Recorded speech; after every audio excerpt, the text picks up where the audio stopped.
Hi everyone, this is Marianne and welcome to a series on my channel called 5 Minute Book Talk, in which I take roughly 5 minutes to talk about a book that I have read while I flip through the book. Today I'm going to talk about this book called True Version of the Philippine Revolution 1899, written by Don Emilio Aguinaldo y Famy. This book was written by Don Emilio in the Tagalog language on September 23, 1899, while he was in Tarlac. It was eventually translated into English, and this English version is what I have read on my Kindle that you can see here in this video. The book is also available in Project Gutenberg, which means the book is in the public domain. I will link it down below. The National Historical Commission of the Philippines also has a publication that contains the facsimile of the handwritten manuscript as it was written by Don Emilio in the Tagalog language. This book is one of the required readings for my course in the University of the Philippines, Diliman, called the Philippine-American War. That is the name of the course, which is currently running this semester. Don Emilio Aguinaldo y Famy was the first president of the Philippines who held the post from 1899 to 1901. He's one of the best-known Philippine heroes. When he began to be involved in matters of nation, he was only 26 years old. He became the president of the Philippines shortly before he turned 29. Right around the months that he turned 30, that was when he wrote the book True Version of the Philippine Revolution, 1899. The book has 19 chapters, which covers a span of 3 years. Only the first 3 chapters are quite long because they were necessary to provide a situationer that led to the historic events that followed, but the rest of the chapters are just short. The book itself, in its totality, was not very long. I was able to read it in one sitting. But it is really a first-hand report of the events that had transpired, which led to the Philippine-American War of 1899.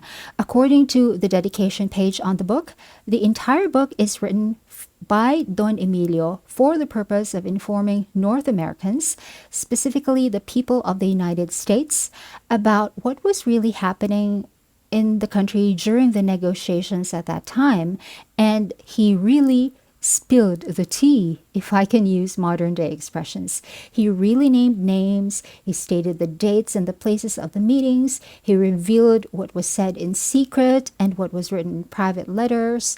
So the book is a tell-all, and Don Emilio, in writing this book, chose violence, to use another modern day phrase. It is a story of 2 betrayals. The Philippines, being represented by Don Emilio at this time, was betrayed by Spain in 1898, which culminated in the Spanish-American War, and then the Philippines was also betrayed by the United States in 1899, which culminated in the Philippine-American War. This book is Don Emilio's first-hand account of everything that he was involved in directly, from the face-to-face negotiations, to the correspondences, to the travels and the contracts to procure arms and ammunitions, and the deployment of the troops, and so on and so forth. But as it is in matters of history, we have to read and pay attention to all accounts, not just one. There are other very important things that went on with other people that Don Emilio is no longer aware of, and thus it is not in the book. It is possible that he has heard of them, but they're not included in this book because then they will technically be hearsay. Basing from what little familiarity that I have about Don Emilio, he's a very methodical thinker, and he would not want to include any hearsay in his first-hand account of what, in his opinion, is the true version of the Philippine Revolution in 1899. In my opinion, Don Emilio did have the best interests of the Philippines in mind. However, perhaps his faults and mistakes can be attributed to his youth. Despite the experiences of his life, in which he was thrust into patriotic activities at an early age, he was still relatively young and has not been exposed much to the well-versed manipulative tactics of not only foreigners but foreign colonizers, those people who had a vested interest to take over our country. Don Emilio also had his own ways of manipulation, as we would find out later on in the history of the Philippines. But in this book, written in 1899, he trusted twice and was betrayed twice by two different governments. He was young and idealistic, and he bore the burden of responsibility of the whole nation on his shoulders.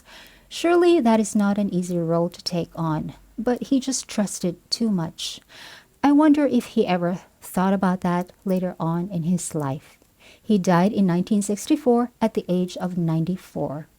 In my opinion, all Filipinos should read this book, so please do.